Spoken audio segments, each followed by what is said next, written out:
Hey guys, I welcome you all to Bhadra IAS Academy. This is the newspaper analysis of 3rd of April 2024 and this is presented to you all by me Shubhodeep.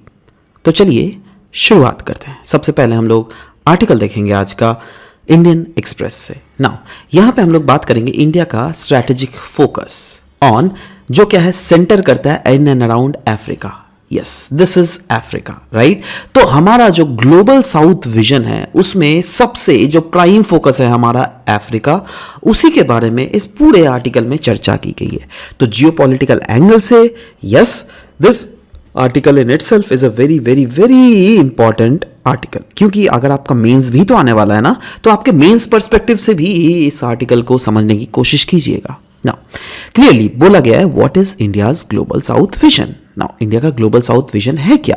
देखो, इसमें जो है ना India का main emphasis है that कैसे जो भी सदर्न हेमिस्फीयर वाले मेनली कंट्रीज है, जो क्या थर्ड वर्ल्ड कंट्रीज है और developing and under developed countries है, उनके साथ पार्टनरशिप को और भी ज्यादा स्ट्रॉन्गर किया जाए, जिससे ग्लोबल ऑर्डर को और भी इंक्लूसिव बनाया जा सके. क्योंकि अभी अगर ग्लोबल ऑर्डर देखिएगा वो किसके अराउंड घूम रहा है, या तो यूएसए या फिर यूरोपियन कंट्रीज या फिर इधर चाइना रशिया के इर्द गिर्द, right.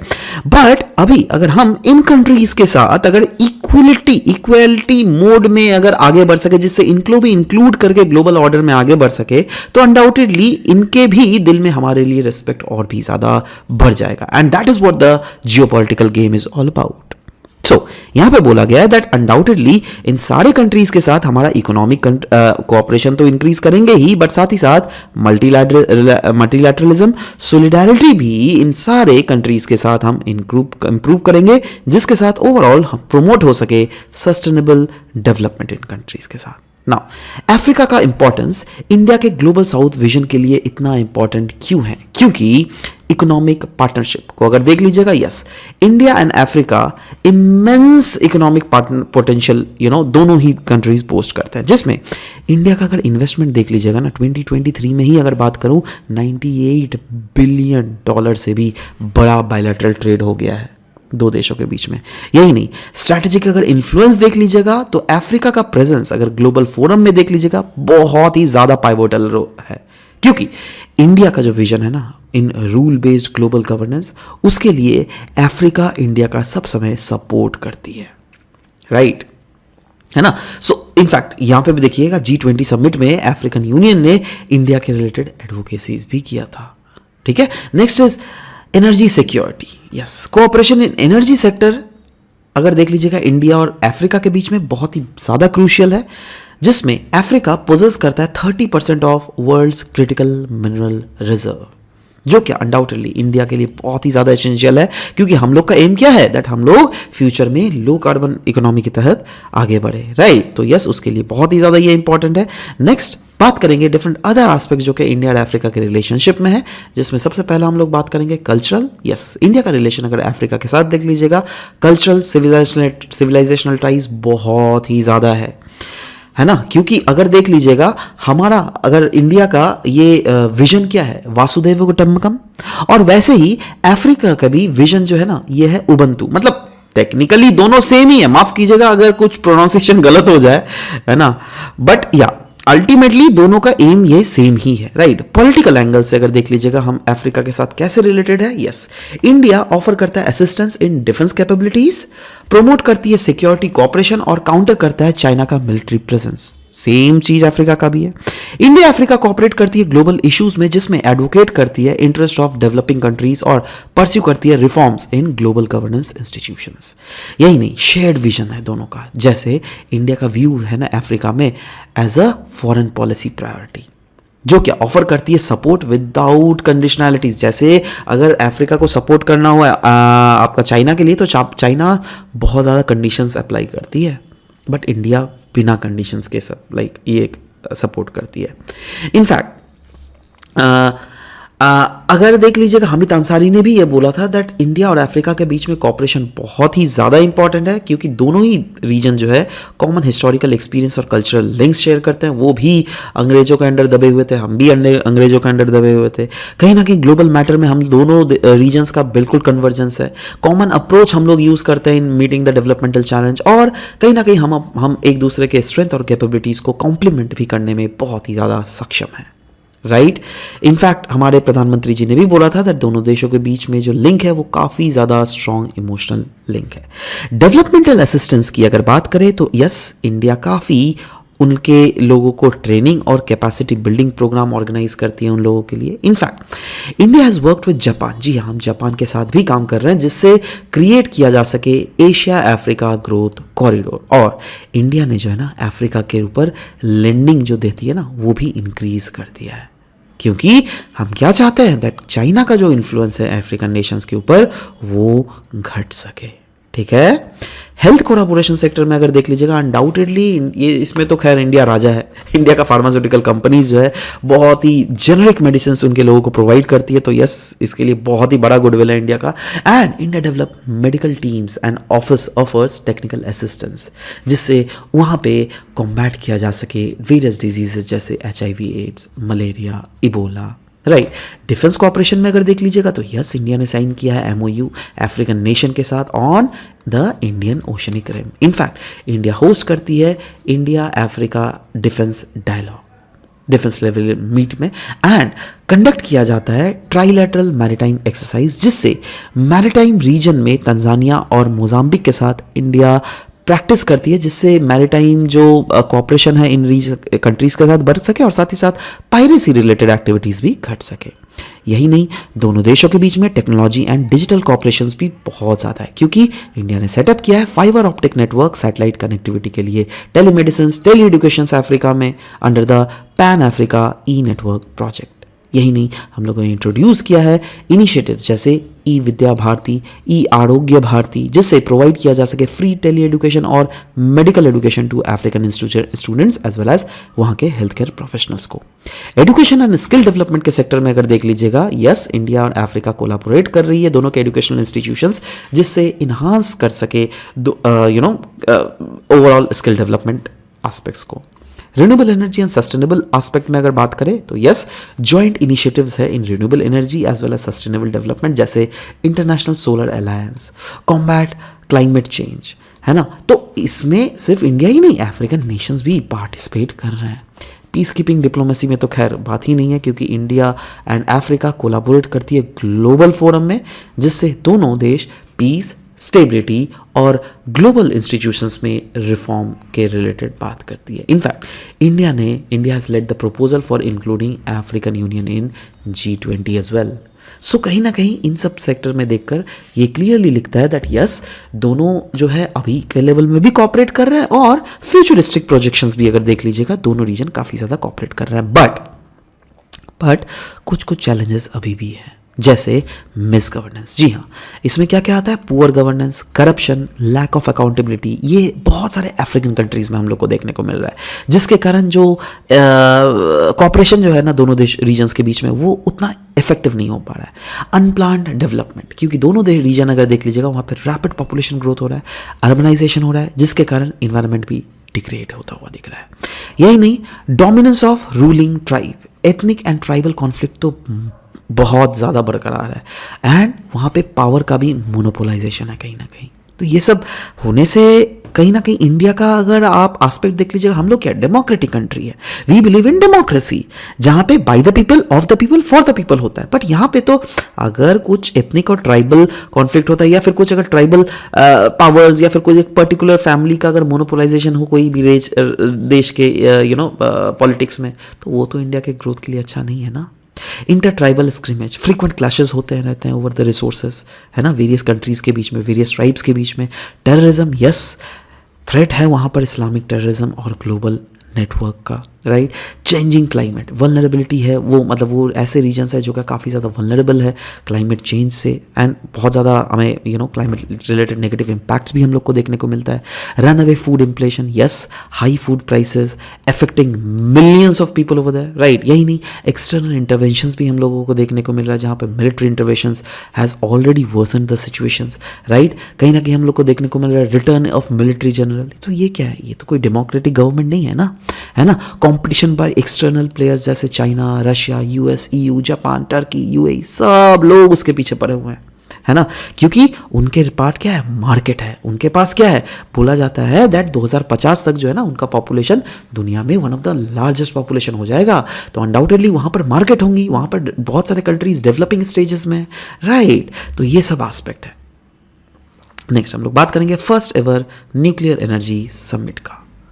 World leader from 30 countries, जिसमें इंडिया भी इंक्लूड है, और साथ ही साथ यूरोपियन यूनियन, उन्होंने कन्वीन किया एक recently inaugurated nuclear energy summit. कहाँ पर? ब्रुसेल्स में।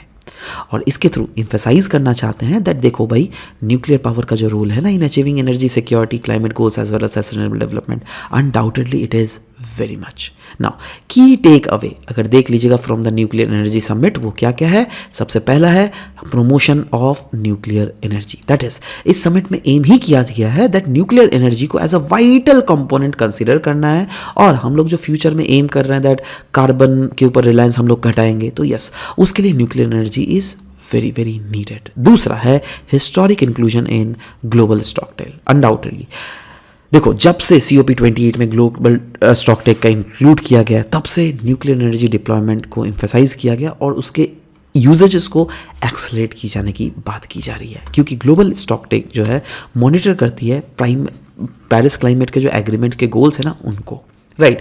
तो अनडाउटेडली अगर कलेक्टिव एफर्ट्स रहेगा तो yes, we can make sure that nuclear energy जो है उससे हम लोग और भी ज़्यादा लो कार्बन एनर्जी प्रोडक्शन में हम लोग आगे बढ़ सके। इनफैक्ट अगर करंटली सिचुएशन देख लीजिएगा तो न्यूक्लियर एनर्जी बोला जाता है around 25% of global low carbon electricity production में इसका कॉन्ट्रीब्यूशन है।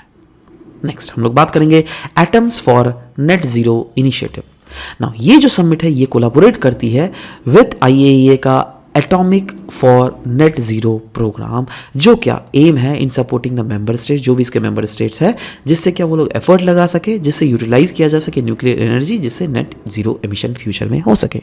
टेक्नोलॉजिकल एडवांसमेंट भी किया जा रहा है, जैसे फ्यूजन एनर्जी है ना, स्मॉल मॉड्यूलर रिएक्टर्स के ऊपर टेक्नोलॉजिकल एडवांसमेंट किए जा रहे हैं, जिसमें जिसके थ्रू न्यूक्लियर टेक्नोलॉजी का ग्रोथ और भी ज़्यादा आगे बढ़ सके। बट कुछ चैलेंजेस भी हैं, जैसे सेफ्टी। यस, सेफ्टी कंसर्न बहुत ज़्यादा है। बहुत समय हम लोग को ऐसे देखने को मिलता है दैट साइबर अटैक्स हो जाता है इनका, राइट। और कुछ और भी चैलेंजेस है, जैसे ये सब सेटअप करने में अपफ्रंट कॉस्ट जो है, पहला इनिशियल जो कॉस्ट है बहुत ज़्यादा लगता है, राइट। एंड इनफैक्ट अगर international Atomic Energy agency that is IAEA का अगर रोल देख लीजिएगा तो वो रोल क्या है, देखो ये ऑर्गेनाइज करती है चीज़ों को, बट कहीं ना कहीं इन्होंने अंडरस्कोर कर दिया इनका role in promoting the safe, secure and peaceful nuclear technology worldwide. तो देखो इनको क्या करना है, इनका काम ही है दैट आपको इंश्योर करना पड़ेगा सेफ, सिक्योर और पीसफुल न्यूक्लियर टेक्नोलॉजीज जो है वर्ल्ड वाइड यूज़ किया जा सके, राइट। बट वो चीज़ अगर नहीं होता है तो that is a problem, right ना। हम लोग बात करेंगे स्टेटस न्यूक्लियर एनर्जी का इंडिया में। अगर न्यूक्लियर एनर्जी देख लीजिएगा, इंडिया का 3% ऑफ इलेक्ट्रिसिटी जनरेशन जो है ना वो न्यूक्लियर एनर्जी से हो रहा है, जिसमें अराउंड 23 रिएक्टर्स हमारे देश में ऑपरेट कर रहे हैं एट प्रेजेंटली, जो क्या प्रोड्यूस कर रहे हैं रफली अराउंड 7480 मेगावाट टिल डेट। और कहा जा रहा है आने वाले समय में और भी 10 रिएक्टर्स इंक्लूड किए जाएंगे, क्योंकि वो अभी अंडर कंस्ट्रक्शन है, जिससे जो हमारा कैपेसिटी बिल्डअप हो जाएगा वो और भी हम लोग ट्रिपल कर लेंगे। दैट इज अराउंड 22,480 मेगावाट का इलेक्ट्रिसिटी प्रोडक्शन न्यूक्लियर टेक्नोलॉजी से होगा by the year 2030-32 in India itself. ज़्यादातर जो इंडिया में रिएक्टर है वो है प्रेशराइज्ड हैवी वाटर रिएक्टर्स, और इंडिया का पहला 700 मेगावाट जो pressurised heavy water reactor unit है वो उसमें काकड़ापार एटॉमिक पावर प्रोजेक्ट जो है इसको स्टार्ट किया गया था 2021 में, और गवर्नमेंट प्लान कर रही है दैट वो एस्टेब्लिश कर सके नया plant like the one in Gorakhpur Haryana as well. In fact India develop कर रही है भवानी, ये इंडिया का पहला indigenous thorium based nuclear plant है जो कि यूटिलाइज कर रही है यूरेनियम 233। है ना। यही नहीं, एक एक्सपेरिमेंटल थोरियम प्लांट भी है जो क्या कलपक्कम के कामिनी में ऑल मतलब जिसका नाम है कामिनी, वो ऑपरेशन है अभी कलपक्कम में। But yes, this is the first indigenous thorium based plant जो क्या जिसका नाम है भवानी। ठीक है। IAEA के बारे में, that is international Atomic Energy agency के बारे में अगर बात करें तो 1957 में इसको फाउंड किया गया था। इसका हेडक्वार्टर है ऑस्ट्रेलिया के वियना में जो क्या है यूरोप का एक country. Now International Atomic Energy Agency promote करती है सेफ और पीसफुल न्यूक्लियर टेक्नोलॉजी का यूजेजेस वर्ल्ड वाइड, और ये ऑपरेट करती है under the United Nation system, और ये ओवरसी करती है nuclear inspection under the Nuclear Non Proliferation Treaty. Additional protocol allow करती है इसको to verify the peace nuclear material use, और इंडिया भी इसका एक मेंबर है।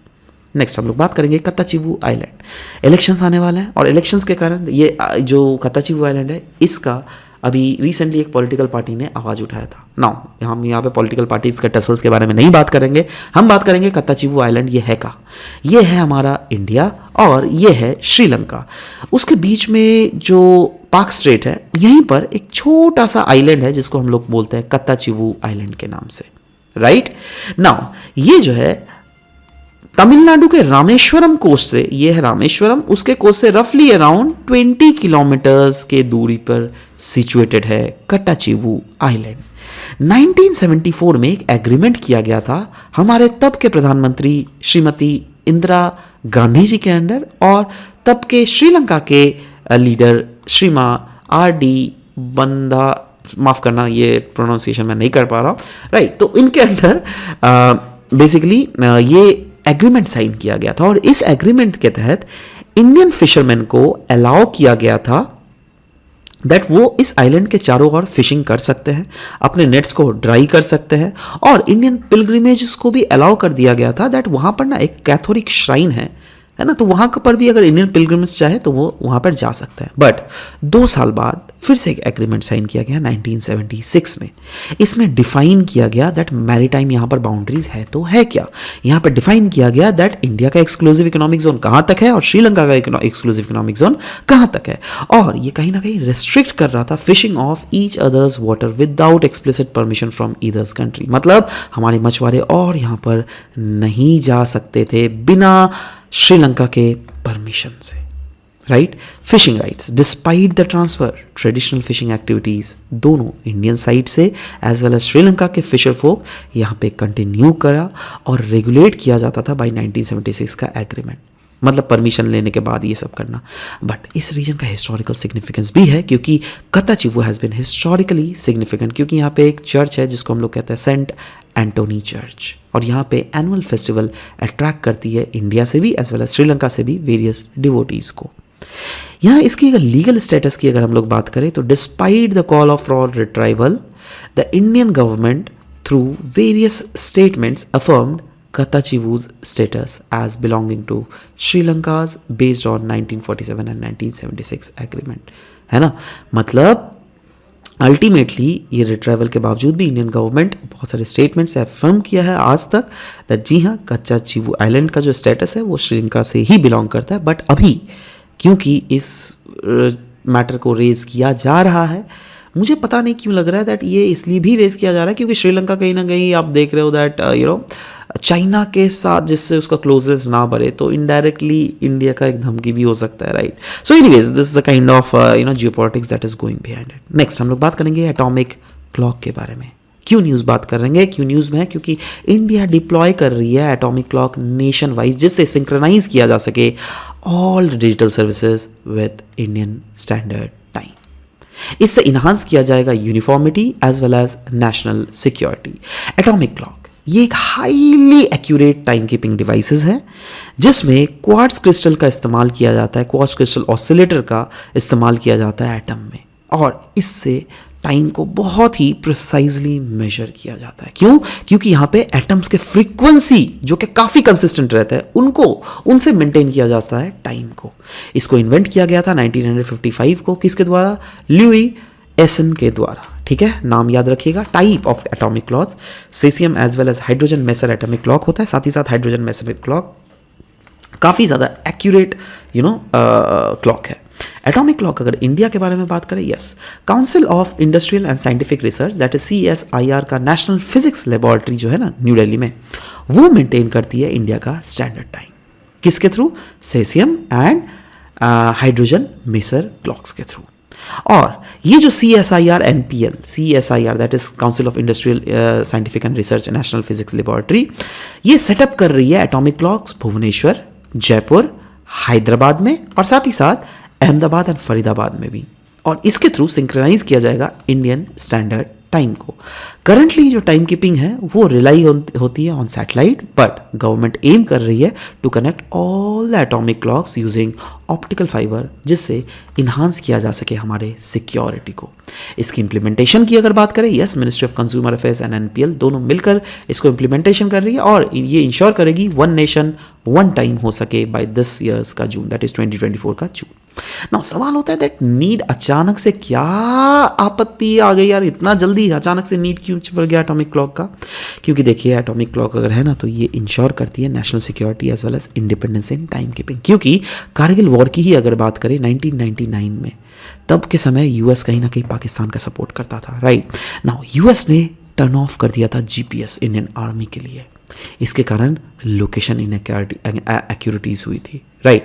तो कल को अगर टाइम के रिलेटेड अगर लड़ाई झगड़ा में अगर कुछ ऐसा अगर उल्टा पुल्टा हो गया तो क्या करेंगे, राइट। एट प्रेजेंट अगर देख लीजिएगा ज़्यादातर जो सॉफ्टवेयर मॉड्यूल्स है वो कहीं ना कहीं विंडोज़ और एंड्रॉयड में रिलाई करती है, जो क्या है US based network time protocol servers है। हमारा अपना भी तो होना चाहिए ना। सिर्फ और सिर्फ 4 कंट्रीज है, ओनली 4 कंट्रीज, जिसमें United states of America, United kingdoms, Japan और साउथ कोरिया, इन्होंने ही अपना एटॉमिक क्लॉक डेवलप किया है 100%। और अभी उसी डायरेक्शन में इंडिया भी आगे बढ़ रही है। नाउ इंडियन स्टैंडर्ड टाइम्स का क्योंकि बात ही किया है तो चलो बात ही कर लेते हैं। वैसे तो ये आपने ज्योग्राफी में पढ़ा ही होगा। उत्तर प्रदेश, मध्य प्रदेश, छत्तीसगढ़, उड़ीसा और आंध्र प्रदेश, इन 1 2 3 4 5 स्टेट से गुजरता है हमारा 82 डिग्री 30 मिनट ईस्ट लॉन्गिट्यूड, जो क्या है हमारा इंडियन स्टैंडर्ड टाइम। इसको अडॉप्ट किया गया था 1947 में by the whole country, that is जो अरुणाचल प्रदेश का इस पॉइंट में भी रहता है और जो गुजरात के इस पॉइंट में भी रहता है, दोनों को एक्सेस मिलेगा इसका, that is Indian Standard time का। IST is 5.5 hours ahead of Greenwich Mean Time। Indian Standard time जो है ये 5.5 hours ahead है Greenwich Mean Time का, जो क्या UK से गुजरती है, ठीक है। तो this was all about the discussion. I hope that ये चीज़ आपको समझ में आई होगी तो you can share it with your other friends as well. तो this was all about the discussion that we had for this very session. मिलते हैं आप सबके साथ नेक्स्ट सेशन में। Till then bye bye, take care and thank you guys. Thank you for the listening to this whole video. Thank you very much.